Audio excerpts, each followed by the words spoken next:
Hey, what's up, guys? Welcome back to another edition of the Go Earn It podcast. And today I have the chance to sit down with a longtime supporter of Go Earn It.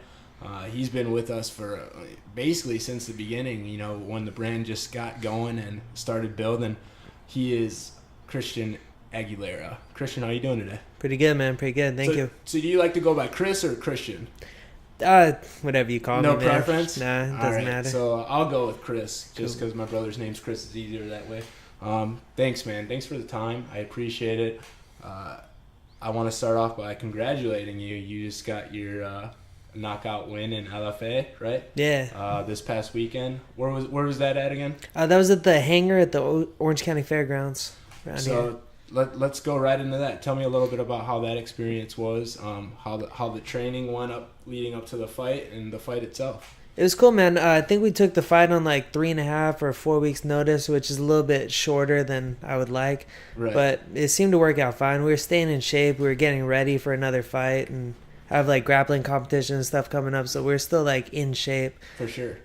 So camp went good for that. The whole plan for this was to like come in and take it to the floor, man. He's the guy I fought was a good striker, good Muay Thai guy. A lot of his finishes came from stand-up and came from long-rangey strikes, so we wanted to get inside on that.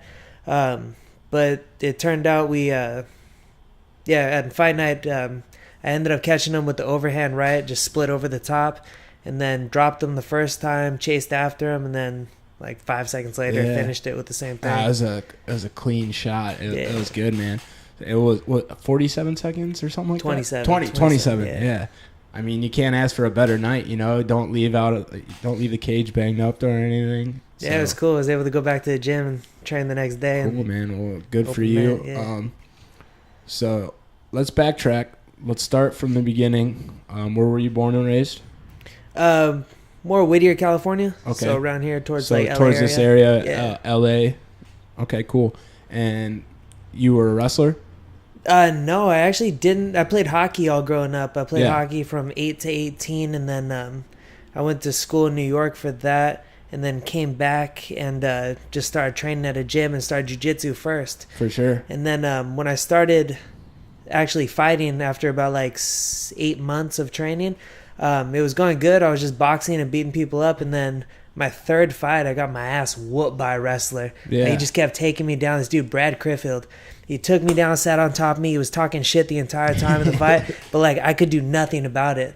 So after that, we took the next like 6 months off and just wrestled at Santa Ana College for 2, seasons. Yeah. But I was already aged out, so like didn't wrestle with them. Right. Just trained with the team. Yeah.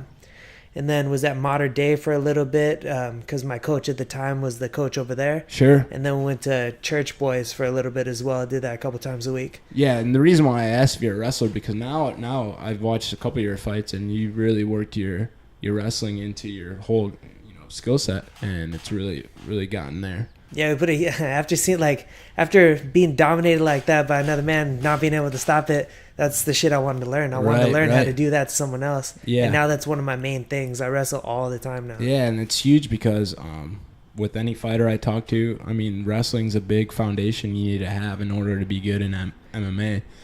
You could dictate where the fight goes. You have so much more control. Big time. And it's an eye-opener for guys that don't have any training because, if you don't have wrestling, you can be good at jiu-jitsu, but you can negate jiu-jitsu sometimes with good wrestling, Yeah, plus the mental part that comes with it, man. Yeah. Like in the wrestling room, you're tired. Big time. At Santa Ana, we would go run this like 5-mile run before, come back and do like a 2-hour practice, but drill. And at the end, we would do like these 5-minute rounds to just keep going. New guy, you drop, you go another guy. But I was like dead at the end of every practice, but I see these dudes grinding with me. And I'm like, man, I don't want to be like a pussy in here. So got to keep pushing it. And that just like tells you have further limits to push. Right. Man. Yeah. Wrestling. And that was like the biggest impact that it gave me. It's probably the closest thing you can compare to MMA besides getting, physical contact because of the just training style. It's a grind, for sure, man. You're honestly putting yourself through such a ringer that you contemplate coming back that next day to train because it's like, man, this sucks. Your body's sore. You're not, it's tough. It forces you to make that decision. Like, do I want to be here? Do I need to be here? Should I be here? Yeah. So in terms of wrestling, you'd say that it's very important in this sport, correct? 100%, man. Yeah, big time. 100%. So, when was the thought of starting MMA? When did you decide to take that jump and be like, all right, I'm gonna try this out? After I've always been into it. So like when I was playing hockey, I would always like we had like at the school I went to in New York, we would go down to the basement of the school, and I brought back some boxing gloves because I did boxing just to prepare for hockey. Like if I got in a fight, I didn't want to get my ass whooped. Yeah. So I did that, and then I brought back a pair of boxing gloves one semester, and then I went back home and brought back 2 pairs of MMA gloves. So we would go down to the basement and have like a little fight club down there, and we would just start slanging them in there. So that was my first little introduction to it. And then when I got back, I took a cardio kickboxing class, and then saw the jiu-jitsu guys, and just never left the gym after that. Right. So it was just full-time training. Yeah. So what's the record right now? Right now it's 9-4. Okay, because when I did my research for all podcasts, I like to look into the fighter before or whoever I'm doing a podcast with. Some fighter pages say you're 9-3, some say 9-4. So I wanted to get the clarification. Yeah, 9-4. So you just fought twice recently in the past 3 months, right? Yeah. It was a quick turnaround from the fight previous, correct? Yeah, I think August or November was my last one. And then you jumped right back into it. So when did you know that you were going to start really going at it as far as a career in MMA goes? Because, obviously you get into training and you start enjoying it, but, some guys right off the bat, they're like, all right, do I really want to do this, or do I just want to train this? I don't know. I would say it kind of came in with same thing. After I got beat up by that wrestler.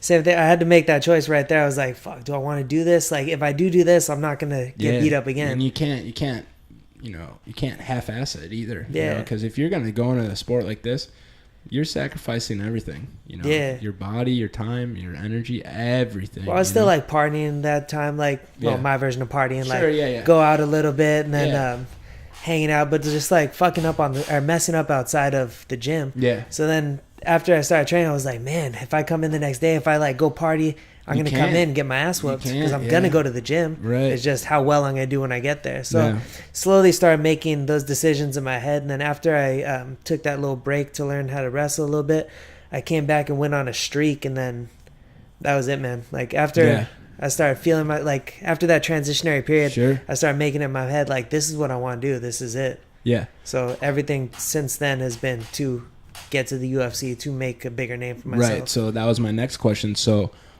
you've had a couple ups and downs in your career so far, which is normal. You want that out of a career because no fighter should expect to go undefeated in his career because tell Khabib that. Yeah, but never say never because every fighter's they're guaranteed one loss sometime in their career.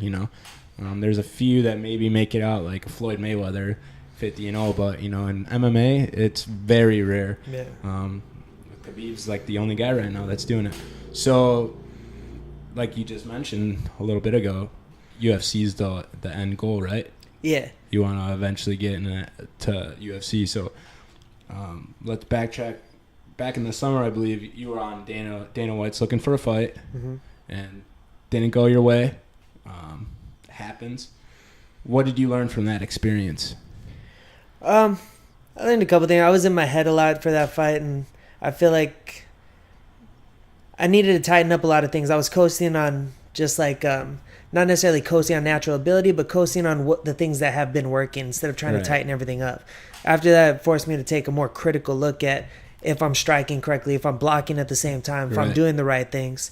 So it kind of, I had to make more choices in my head. And did so looking back at it, did you think the whole thing with Dana being there get in your head a little bit, or not so much? Did you really know about it? Were you guys aware, or was it kind of like he just showed up and no, I knew about it and you everything. Guys knew about it, right? Yeah. So it did, I did fight kind of stupid in that fight. I should have taken more time. I should have wrestled the dude more. Right. But I went in there, I was like, fuck it, we're throwing down. I'm putting on a show. I got hit once. That guy was throwing too. So it's anybody's game, I got hit, started seeing red, and just started slanging them, and then it didn't go my way. So. Yeah, it happens. but ultimate goal, you want to be in the UFC. Yeah. Currently, you're a lightweight. Welterweight. Welterweight. Yeah, 170. Okay, so and you're sticking to welterweight. Yeah. And how do you feel at that weight? Pretty good. I feel so much better, man. Yeah. Yeah, the cuts at 55 was rough. I was gonna say because you did fight previously at 55, right? Yeah. Yeah. And just too much of a weight cut for you, drained your body too much. Have to dehydrate too much. Have to like put too much wear and tear on my body just to like hopefully make the weight. Yeah, but it was always a question. You see a lot of guys now that just don't even want to take the chance of doing that anymore. So you see a bunch of like Kelvin Gastelum. He fights in the UFC. He's fighting at 185 just because he's had so many complications trying to make 170. Yeah. And you're gonna see that a lot more. You know, it's not worth it for some of these guys to cut weight. Just like in wrestling, I know wrestling especially, it's such a big sport of weight cutting that you gotta be mindful of your body. Because you only got one and you have it the rest of your life. Yeah, same thing. They started doing the hydration tests for the wrestling fans as well. So. Yeah, so I think California is one of the first states in MMA. What is it? The commission. They instituted like this weight cutting rule or something like that. Yeah, it's like a 10-point weight cutting system that gives a bunch of stipulations to how and if you can cut the weight. Which is good for the sport in itself because I mean. A lot of these guys, man, like a Khabib, for example, you know, it's rumored that he cuts from like 190 to make 55, you know, and it's like that's ridiculous, man. But anyways, let's backtrack. I want to hear a little bit about the story with Go Earn It. How did you come about running into our brand and Brian Stout and everything? I was training with up at MTC Midwest Training Center in Schaumburg, Illinois. Yes, sir. And I was living at the Fighter House at the time, just staying there for a month. And my roommate and teammate at the time, Donnie Simpson, was sponsored by you guys. Good friend of us, yeah. Yeah, so I saw him wearing all the gear, and I was like, man, that's cool. So I added you guys on Instagram and talked to you guys. I was like, man, I'm here with Donnie. He says like you guys are cool. I would really like to work with you guys. And Brian hit me back right away. Yeah. And we got together that trip and started talking. And that was what, 3 years ago? 4 years ago almost? I want to say 4 years. That was like right when we were getting started with the brand. That was the first time we were really dabbling into like team apparel and getting custom gear out. And as far as like how fresh we were, I mean, we were just getting started. Yeah. And I remember, I think I was still in college at the time, or I was just starting college when I heard about you. I'm like, oh man, we're sponsoring this badass fighter, you know. So it's cool to see that you're still part of it. So it's cool to see how much you guys are growing too, man. Yeah, That's nuts from like a little tiny just Brian by himself to all this. We appreciate that because I mean that's what we're trying to do, just build the brand, and that's why I'm out here checking out the California scene, just because it's such a great market out here for wrestling and MMA in general, and it's such a pool of athletes that are here just grinding and training. What was your first impression of Go Earn It compared to seeing it now? Like, what were you thinking back then? I just really like your guys' shorts at the time. Yeah, man. Like not to. I saw the messages on the shirts and stuff, which I really liked. Like, like refuse to be denied. All the Go Earn It stuff. But it was actually the gear that got you excited. Yeah, man. The shorts were the most comfy things I've worn. Yeah, that's awesome, man. Well, we're glad to hear that, and we're glad you're still, you know, part of Go Earn It. And I think you just had your new fight shorts on. You still had our logo on and everything for sure. We'll have to get you some new gear soon. I hooked you up with a little gear package from us back in Illinois, so we appreciate your time. Let's talk a little bit about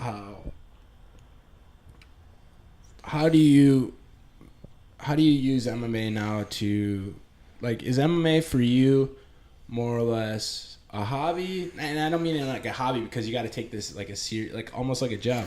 But for you, is it more of the passion, or what are you truly doing this sport for? One, I just love it. I love the training. I love the grind. I love doing this every single day. I love trying to get better. Yeah. And I like hitting people a lot, which is like my favorite part. Yeah. So, and that being said, this is a job to me. This is what I do. This generates other source of income as far as I coach, I teach children, like stuff like that. Yeah, the opportunity that you've been given now. Like, talk a little bit about that. What have you been up to besides just fighting and training? Yeah, I teach Muay Thai over at Classic Fight Team Orange. Okay. This is Classic Fight Team headquarters right now, which is in Costa Mesa. Yeah. And then I run the Orange location out of 10th Planet Orange. Awesome. Which is cool, man. And then I teach over at UFC gym too. I teach kids jiu-jitsu. No way. Yeah. That's awesome. And who would have thought, I bet you 4 or 5 years ago you wouldn't have thought you'd be, coaching and training, little kids like that, right? Yeah, man. Well, yeah. That's another story for another time. I don't like kids, but this just happened to happen. So yeah, I'm starting to like them now, but which you know is what weird. I'm saying? Giving back to the sport in ways that you never would have thought, Yeah, it's cool, man. It's definitely opened up a lot of opportunities and a lot of doorways that I never thought would be available for me, So let's go a little bit inside your training and your gym itself. Where do you primarily train at? Talk a little bit about your coach, your training partners. Yeah, I train here at Classic Fight Team with Tyler Wombles. Yeah. He's been around the game forever. He used to coach over at King's MMA and work with a lot of big name guys. Yeah, talk a little bit about that, because King's MMA, they're not as big as they used to be, but they're still pretty big.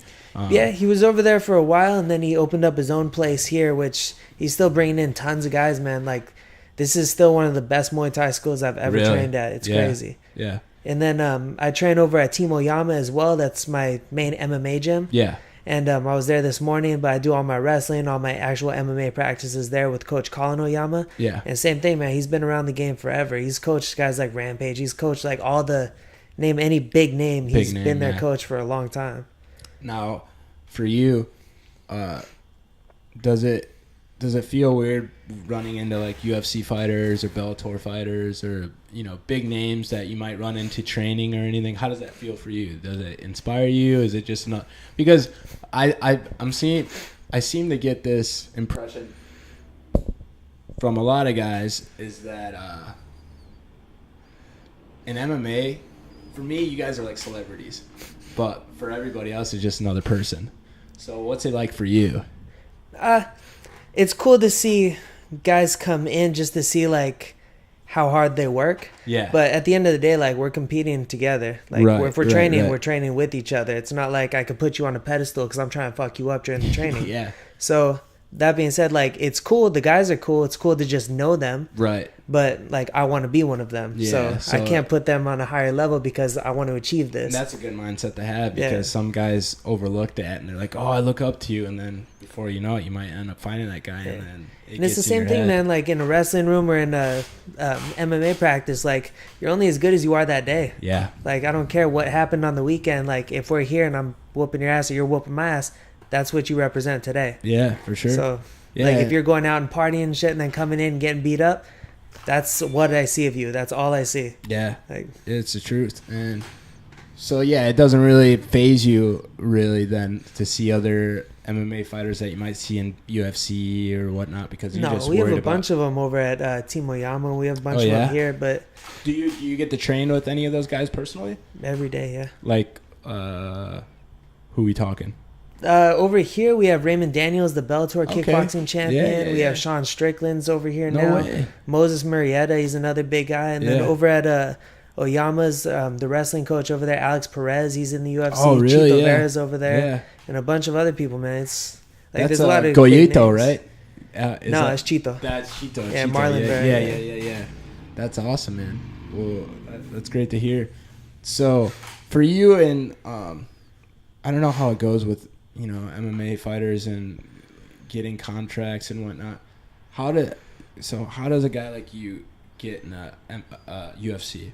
Like, how does that journey? And I know there's no easy answer, but dude, is it just basically you just keep racking up these wins, like what you did over the past weekend, make highlight reel, knockout videos, and hopefully get picked up? Or is there, if I keep finishing people on the local scene, if I keep finishing people in the like step up shows, which would be LFA? Yeah, LFA is a big organization, by the way. One of the feeder leagues for organizations like and I don't mean feeder league in a bad way, but no, it is what it is. Yeah, but organization that feeds into UFC, Bellator, and whatnot. So that's what you just got to keep doing, huh? Yeah, keep racking up the wins and then make it impossible for them to say you don't belong there, Right, yeah. So tell me what's it like just getting in the cage? Like, what do you feel? Because I just did a podcast previous with Kevin Ferguson Jr., Kimbo Slice's son, and he's in Bellator, and he told me he has when he walks in the cage, it's just like, everything else is the hard part. The moment you get in the cage, that's the easy part. How do you feel?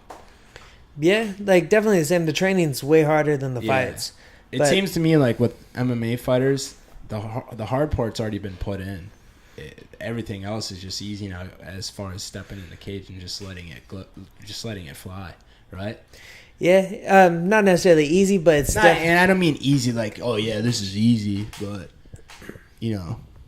Yeah, but like, no, I love it, man. Yeah. As soon as I walk in there, I'm so happy. Like, This is a great day. I get to hit somebody. We get to fight. And we get to see what's up. Right. So, your fighting style, what would you say? What type of fighter are you? Like boxer, wrestler. Yeah. So you like stand up more than anything? Would you say? Yeah. What belt are you in jiu-jitsu right now? Brown belt. Brown belt. Yeah. And you're working really hard. And do you roll a lot as far as BJJ goes? Every day. Every day. That's pretty crucial, right? Yeah. I'd say besides wrestling, I'd say, I mean, every discipline in MMA you need to be good at, but I think jiu-jitsu and wrestling really overpower a lot of other aspects of MMA. Would you say? I would. I would say wrestling and boxing would be the top two, because if you have a guy with decent takedown defense, you got to have something on your feet. Right. You're not going to be able to pull guard, or like at least you pull guard and the dude has better wrestling or better hips than you. You're kind of fucked on the floor too. Yeah, big time. So you got to have a second answer for it. But I'll put jiu-jitsu is definitely important, man. You need a way to survive on the floor. Right. You can't get up. I don't normally ask this question, but I think, for my podcast in the future, I want to start asking it more. If you were to go back, say, back to your 13-year-old self, the 13-year-old Christian, what would you tell him now, looking back? And it could be any aspect, whether it's a life lesson or something with training or anything you've gone through up until now. If you can go back in time and whisper in that little guy's ear, what would you tell him? For sure, I would tell him to start wrestling early. Start wrestling? Yeah. Big time? Out of everything? Yeah, if I had been wrestling since I was a kid, that would be so much better. Yeah. I wouldn't have this big catching up to do, Yeah, and that's one of the biggest reasons why I want to talk to you, because you yourself know the importance of wrestling, and it has to do with MMA, but in life, like, wrestling teaches you a lot about yourself, man, whether it's in MMA or just wrestling or just doing it for fun. Like, you learn a lot about who you are as a person if you go through a season of wrestling, even a week of wrestling.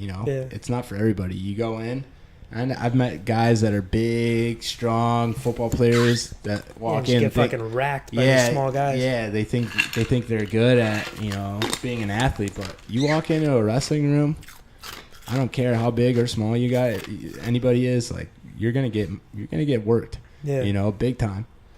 So for you, training with those guys at what college was it? Santa Ana College. Santa Ana. Yeah. So how do you still train or talk to any of those guys you trained with in the past? I still talk to some of them, but I do most of my training over at Team Oyama with Alex Perez. And that's where you get your wrestling done? Yeah. And you got some pretty good wrestlers over there, right? Yeah. Yeah, big time.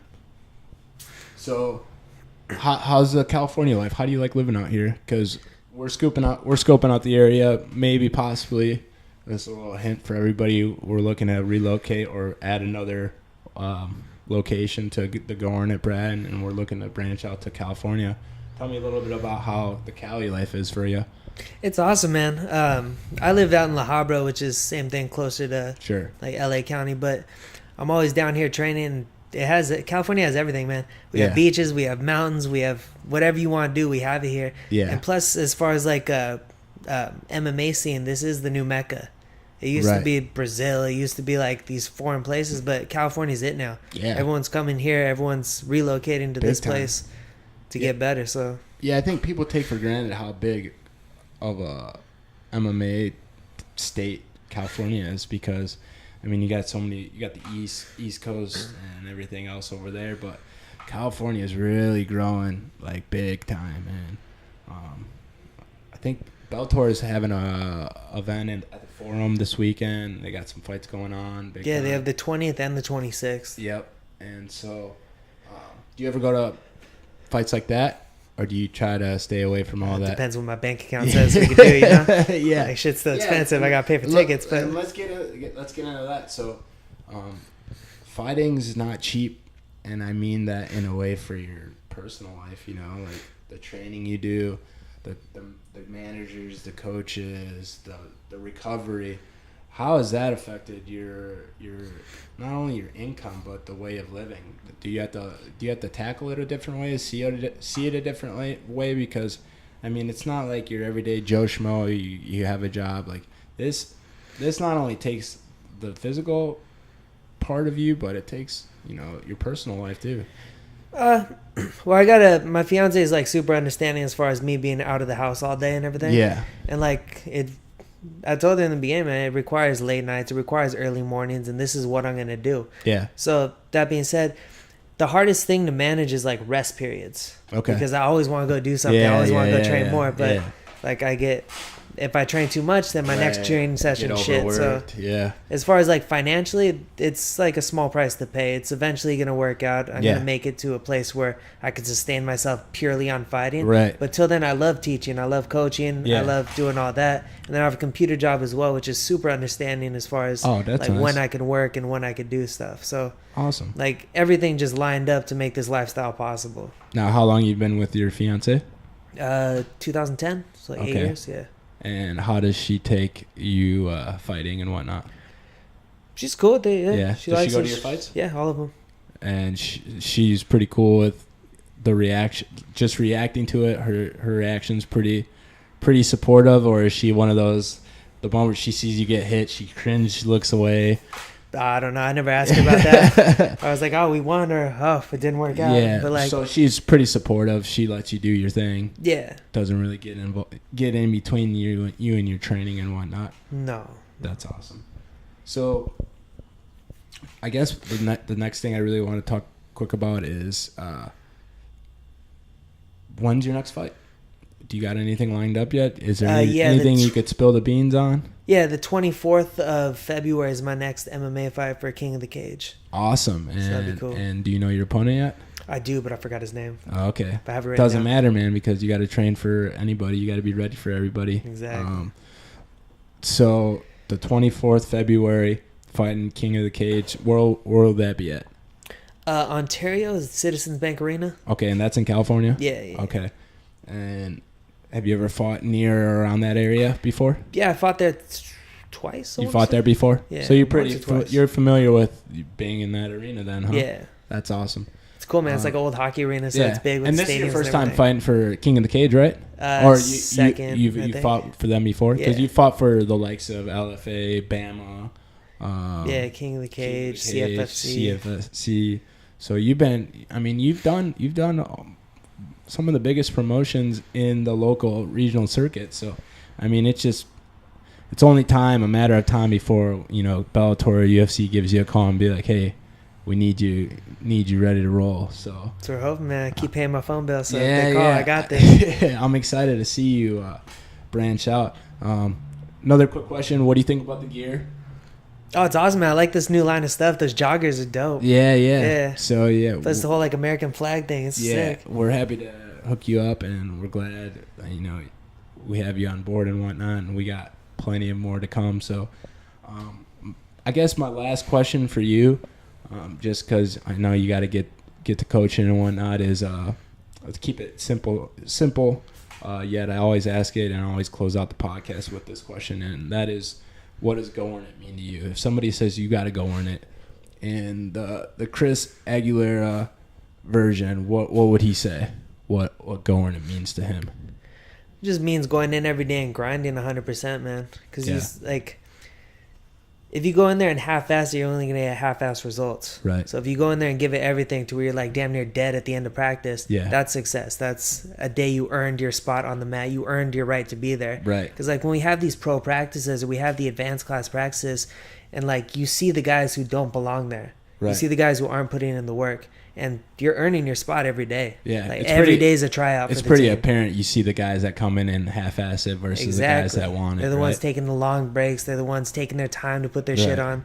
But if you're there, like, you have to earn your spot every single day. If there's a day you don't see it, like, the coaches will throw you out, man. Really? That's what it is. They'll tell you, don't come back to this class, it's no or joke. You don't belong here. Wow. But that's how it has to be. This has to be a cutthroat business, because there's too many people who want to try and half-ass or like half-step what they want to get and expect full results, and they're just slowing down everyone else. In the sport of MMA, you can't really dog it because.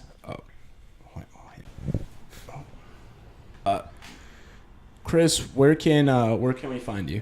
Let's start plugging some of your sponsors. I want you to give a little shout out. Give your time to give some shout outs to, your coaches, your team, whoever you want. This is your time. Let's hear it. All right, Classic Fight Team, Team Oyama, 10th Planet Jiu-Jitsu. We're the best in California, man. If you want to fight, you want to try it out, come by. Yeah. Classics in Costa Mesa, Team Oyama's in Irvine, 10th Planet's everywhere. And quick question, 10th Planet Jiu-Jitsu ran by Eddie Bravo, right? My coach is Casey Halstead and Ron Turner. Okay. These are local guys for us. For sure.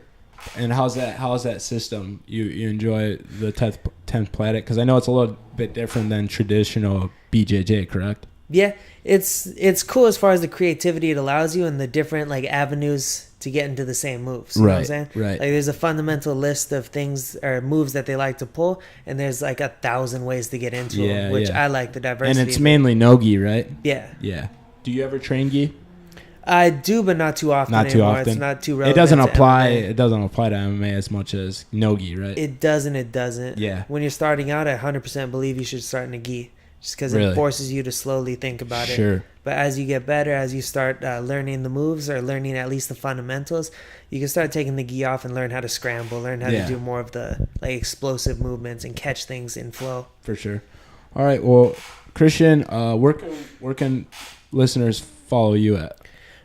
Instagram. What is it? Instagram, Twitter, Snapchat, DAT Beast Chris, Dat Beast Chris, Dat Beast and Chris. then Facebook, Christian the Beast Aguilera. Awesome. Well, Christian, thank you for your time. Good luck on the 24th. And you said you have a jiu-jitsu event coming up. Yeah, you want to talk about that? Ultimate Mat Warriors this Saturday. Down in San Diego. Big time. Do you know your opponent and everything? I do. Isaiah Wright. But okay. Doesn't matter. Opponents don't matter, right? For sure. Well, thank you, Chris, for your time, and we'll be chit-chatting soon. Cool. Sounds good, man. Thank you. All right. That is another edition of the Go Earn It podcast. Take it easy, guys.